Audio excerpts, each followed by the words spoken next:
नमस्कार दोस्तों। आज हम विज्ञान में सूक्ष्म जीव से संबंधित कुछ महत्वपूर्ण प्रश्न करने वाले हैं। तो देखिए दोस्तों, आज का पहला क्वेश्चन है कि जीवाणु की खोज किसने की थी? A V Leeuwenhoek, Robert Hooke, Louis Pasteur और रॉबर्ट कोच। तो दोस्तों, जीवाणु की खोज की थी एवी ल्यूवेनहॉक के द्वारा। हमारा आंसर हो जाएगा ए। दूसरा क्वेश्चन है हमारा कि मीजोसोम किस कार्य से संबंधित है? श्वसन, प्रकाश संश्लेषण, जनन या उपयुक्त सभी। तो ध्यान रखना दोस्तों, मीजोसोम में श्वसन, प्रकाश संश्लेषण तथा जनन तीनों क्रियाएं संपन्न होती है, इसलिए हमारा आंसर हो जाएगा डी। अगला क्वेश्चन देखिए दोस्तों,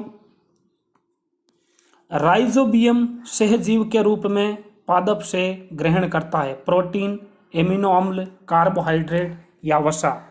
तो दोस्तों, राइजोबियम सहजीव के रूप में पादप से ग्रहण करता है कार्बोहाइड्रेट। दोस्तों ये ध्यान रखना आपको, कार्बोहाइड्रेट।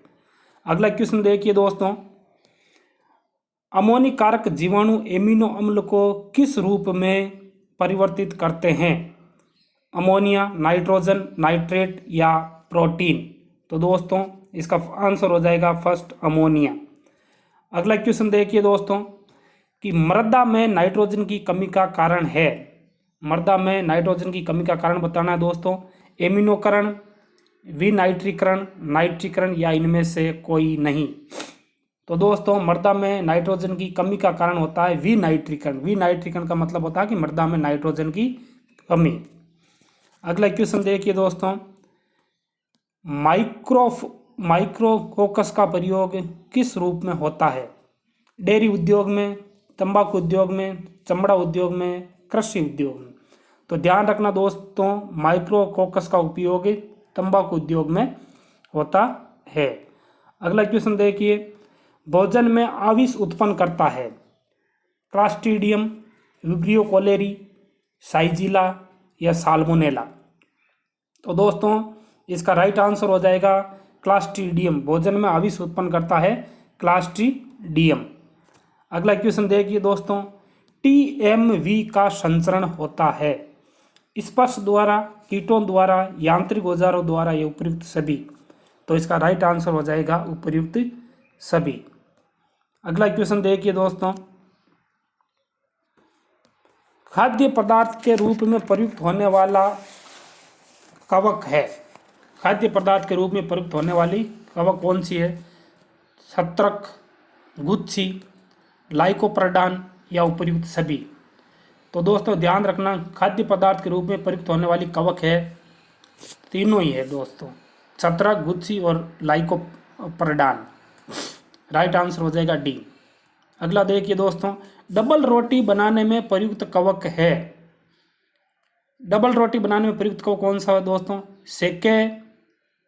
सेकेरोमाइसिस, पेनिसिलियम, गुच्छी या एस्परजिलिस। तो डबल रोटी बनाने में दोस्तों सेकेरोमाइसिस, डबल रोटी बनाने में सेकेरोमाइसिस काम में ली जाती है।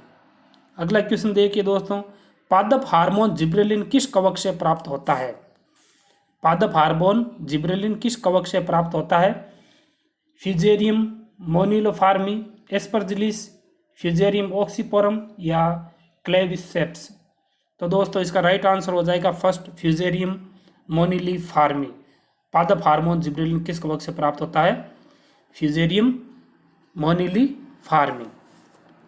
अगला क्वेश्चन देखते दोस्तों, चीज के खराब करने वाला प्रमुख कवक है। तो दोस्तों चीज के खराब होने वाला प्रमुख कवक कौन सा है?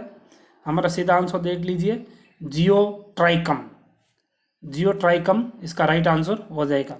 शैवाल प्राय होते हैं स्वपोषी, परजीवी, मृतोपजीवी या परोपजीवी। तो शैवाल प्राय होते हैं स्वपोषी। से सवाल, से स्वपोषी, ऐसे ऐसे आप याद रख सकते हो। शैवाल प्राय होते हैं स्वपोषी, इसका राइट आंसर हो जाएगा फर्स्ट। शैवालों का अध्ययन कहलाता है फाइकोलॉजी, माइकोलॉजी, शैवालोजी या वायरोलॉजी। तो शैवाल का अध्ययन कहलाता है दोस्तों फाइकोलॉजी। दोस्तों ध्यान रखिए, शैवालों का अध्ययन फाइकोलॉजी कहलाता है, या इसे बोलते हैं एल्गोलॉजी। एल्गोलॉजी भी इसे बोलते हैं। इसका आंसर हो जाएगा फर्स्ट। सभी शैवालों में उपस्थित होता है chlorophyll A, chlorophyll B, chlorophyll C या क्लोरोफिल डी। तो दोस्तों सभी शैवालों में उपस्थित होता है क्लोरोफिल ए। राइट आंसर हो जाएगा ए, क्लोरोफिल ए सभी शैवालों में उपस्थित होता है। अगला क्वेश्चन देखिए दोस्तों, समुद्री शैवाल प्राय होते हैं हरे शैवाल, भूरे शैवाल, नील शैवाल या उपयुक्त में से कोई नहीं। तो समुद्री शैवाल प्राय होते हैं भूरे शैवाल। ध्यान रखना दोस्तों, समुद्री शैवाल प्राय भूरे शैवाल होते हैं। राइट आंसर हो जाएगा बी। अगला क्वेश्चन देखिए दोस्तों, वर्ण की लवक में अनुपस्थित होता है, वर्ण की लवक में अनुपस्थित होता है क्लोरोफिल ए, क्लोरोफिल बी, उपयुक्त दोनों या उपयुक्त में से कोई नहीं। तो दोस्तों इसका राइट आंसर हो जाएगा बी, क्लोरोफिल बी। वर्ण की लवक में अनुपस्थित होता है क्लोरोफिल बी। राइट आंसर हो जाएगा। अगला क्वेश्चन देखिए दोस्तों, सर्वप्रथम शैवाल शब्द किसने दिया था? फ्रिश ने, स्मिथ ने, लिनियस ने या आई कलर ने? तो ध्यान रखना दोस्तों, सर्वप्रथम शैवाल शब्द देने वाले वैज्ञानिक थे लिनियस। लिनियस ने सर्वप्रथम शैवाल शब्द का प्रयोग किया था। आंसर हो जाएगा सी। अगला क्वेश्चन देखिए दोस्तों, सूक्ष्म जीव कितने प्रकार के होते हैं? तो दोस्तों ध्यान रखना, सूक्ष्म जीव के प्रकार होते हैं 6। सूक्ष्म जीव के कितने प्रकार होते हैं दोस्तों? प्रकार होते हैं 6 इसके। अगला क्वेश्चन देखिए 20वां, कि सूक्ष्म जीव किस क्षेत्र में लाभदायक हैं? खाद्य सामग्री के निर्माण में, औषधि निर्माण में, नाइट्रोजन स्थिरीकरण में या उपयुक्त सभी में? तो सूक्ष्म जीव दोस्तों खाद्य सामग्री के निर्माण में भी प्रयुक्त होता है, औषधि निर्माण में भी प्रयुक्त होता है, नाइट्रोजन स्थिरीकरण के निर्माण में प्रयुक्त होता है। तो इसका आंसर हो जाएगा हमारा डी। अगला क्वेश्चन देखिए 21वां, कि सूक्ष्म जीव का प्रकार है। तो दोस्तों सूक्ष्म जीव का आपको प्रकार बताना है। सूक्ष्म जीव का प्रकार है विषाणु, जीवाणु, कवक या उपयुक्त सभी। तो 21वां का राइट आंसर हो जाएगा डी, विषाणु, जीवाणु, कवक सभी के सभी हमारे सूक्ष्म जीव है। अगला क्वेश्चन देखिए 22वां, कि सूक्ष्म जीवों से हानि है। सूक्ष्म जीवों से हानि, रोग उत्पन्न करना, खाद्य पदार्थों को हानि पहुंचाना, खाद्य पदार्थों को विषाक्त करना या उपयुक्त सभी। तो इसका राइट आंसर हो जाएगा हमारा ऑप्शन डी। महत्वपूर्ण प्रश्न करने वाले हैं। तो देखिए आज का हमारा पहला प्रश्न है, खाद्य परिरक्षक का तरीका है शीतलन, निर्जमीकरण, पाश्चुरीकरण या उपयुक्त सभी। तो हमारा राइट आंसर हो जाएगा उपयुक्त सभी। दूसरा क्वेश्चन देखिए, किस सूक्ष्म जीव में सजीव एवं निर्जीव दोनों के गुण है? जीवाणु, कवक, विषाणु या प्रोटोजोआ? तो दोस्तों ध्यान रखिए, विषाणु के अंदर सजीव और निर्जीव दोनों के गुण विद्यमान होते हैं। अगला क्वेश्चन देखिए 25वां, प्रतिजैविक औषधि है पेनिसिलिन, इंसुलिन, एड्रिलिन या ऑक्सिन? तो प्रतिजैविक औषधि है पेनिसिलिन। और पेनिसिलिन के बारे में पिछली बार 2018 की रीट में प्रश्न आया था दोस्तों पेनिसिलिन के बारे में। तो प्रतिजैविक औषधि है पेनिसिलिन। अगला क्वेश्चन देखिए 26वां, निम्न में से सजीव एवं निर्जीव के बीच की योजक कड़ी है।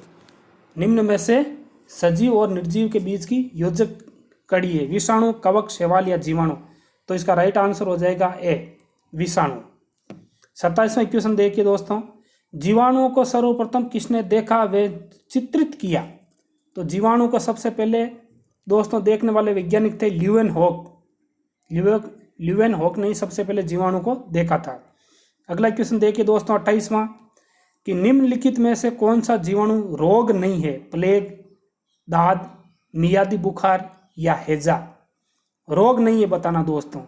तो दाद एक रोग नहीं है, दाद कवक है, दाद रोग नहीं है दोस्तों। बाकी सब प्लेग है, मियादी बुखार है, हैजा है, सब रोग है।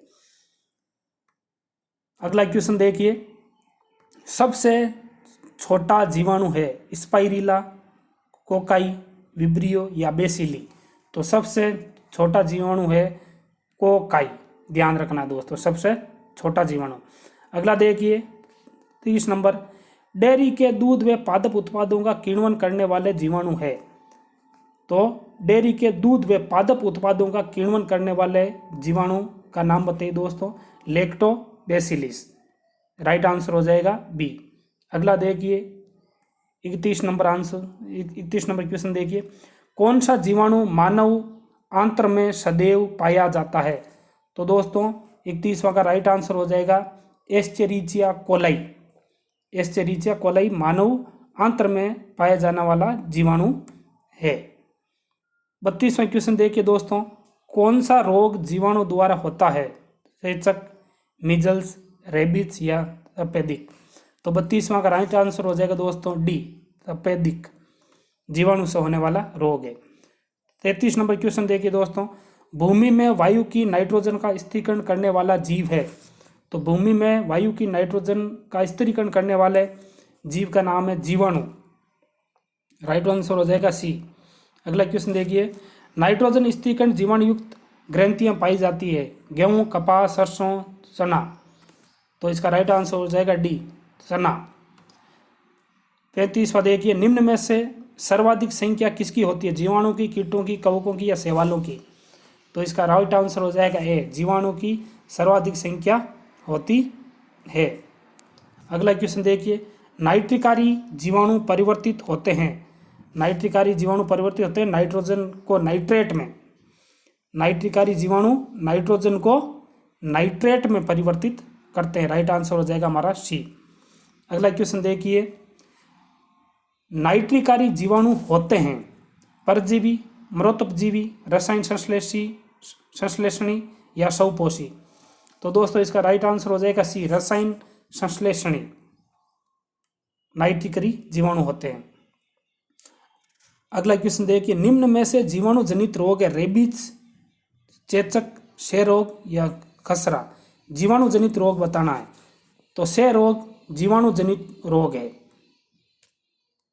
अगला क्वेश्चन देखिए, कवक कुंचिका रोग किसके द्वारा फैलता है? तो कवक कुंचिका रोग माइकोप्लाज्मा के द्वारा फैलता है। राइट आंसर हो जाएगा हमारा सी। अगला देखिए क्वेश्चन कि मनुष्य की आंत्र में पाए जाने वाला जीवाणु है। तो दोस्तों मनुष्य की आंत्र में पाए जाने वाला जीवाणु है ई कोलाई। ई कोलाई मनुष्य की आंत में पाए जाने वाला जीवाणु है। अगला क्वेश्चन देखिए, गूंथते हुए आटे को पूरी रात गर्म वातावरण में रखने पर मुलायम और स्पंजी क्यों हो जाता है? किसके कारण से मुलायम और स्पंजी हो जाता है? तो ये किण्वन के कारण मुलायम और स्पंजी हो जाता है। राइट आंसर हो जाएगा बी। 42वां क्वेश्चन देखिए, निम्न में से प्रोटोजोआ का उदाहरण नहीं है, अमीबा, पैरामीशियम, यूग्लिना या यूलोथ्रिक्स? तो प्रोटोजोआ का उदाहरण नहीं है यूलोथ्रिक्स, बाकी अमीबा, पैरामीशियम, यूग्लिना ये प्रोटोजोआ का उदाहरण है और यूलोथ्रिक्स प्रोटोजोआ का उदाहरण नहीं है। अगला क्वेश्चन देखिए 43, दही में निम्न में से कौन सा जीवाणु पाया जाता है? राइजोबियम, यूलोथ्रिक्स, लैक्टोबैसिलिस या इनमें में से कोई नहीं? तो दही में पाया जाने वाले जीवाणु का नाम होता है लैक्टोबैसिलिस। ये दही में पाया जाता हुआ जीवाणु है। वायुमंडल की नाइट्रोजन को नाइट्रेट में बदलने में सहायक है, टोबैकोमोजैक, लैक्टोबैसिलिस, यूलोथ्रिक्स या राइजोबियम? तो वायुमंडल की नाइट्रोजन को नाइट्रेट में बदलने में सहायक होता है राइजोबियम। राइजोबियम नाइट्रोजन को नाइट्रेट में बदलता है। ध्यान रखना दोस्तों, भिंडी में पीत सीरा मोजेक रोग है। भिंडी में पीत सीरा मोजेक रोग जीवाणु जनित, वायरस जनित, शैवाल जनित या कवक जनित? तो इसका राइट आंसर हो जाएगा दोस्तों बी, वायरस जनित। भिंडी में जो पीत सीरा मोजेक रोग होता है वो वायरस जनित रोग के कारण होता है। अगला क्वेश्चन देखिए 46, किसके निर्माण में जीवाणुओं का उपयोग किया जाता है? दही, पनीर, सिरका या उपयुक्त सभी? तो दही के निर्माण में भी, पनीर के निर्माण में भी, सिरका के निर्माण में भी, सभी के निर्माण में भी जीवाणु का उपयोग किया जाता है।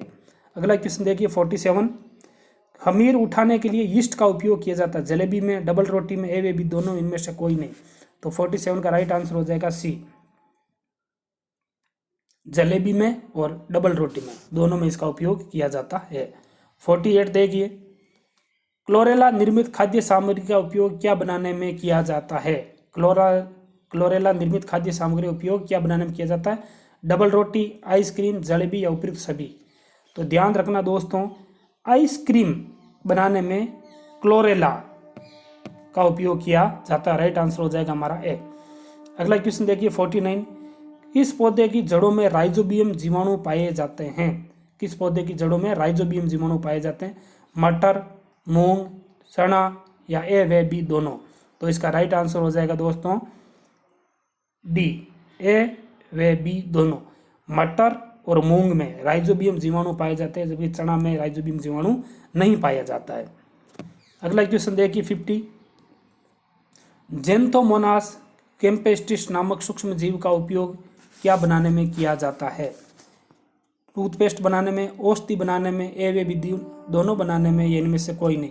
तो इसका राइट आंसर हो जाएगा दोस्तों ए, जेंथोमोनास कैम्पेस्टिस टूथपेस्ट बनाने में प्रयोग किया जाता है। 51 नंबर अंक देखिए क्वेश्चन, पाश्चुरीकरण में खाद्य पदार्थों को पेय करने से पहले कितने तापमान पर गर्म कर फिर ठंडा किया जाता है? तो इसका राइट आंसर हो जाएगा 60 डिग्री तापमान पर किया जाता है।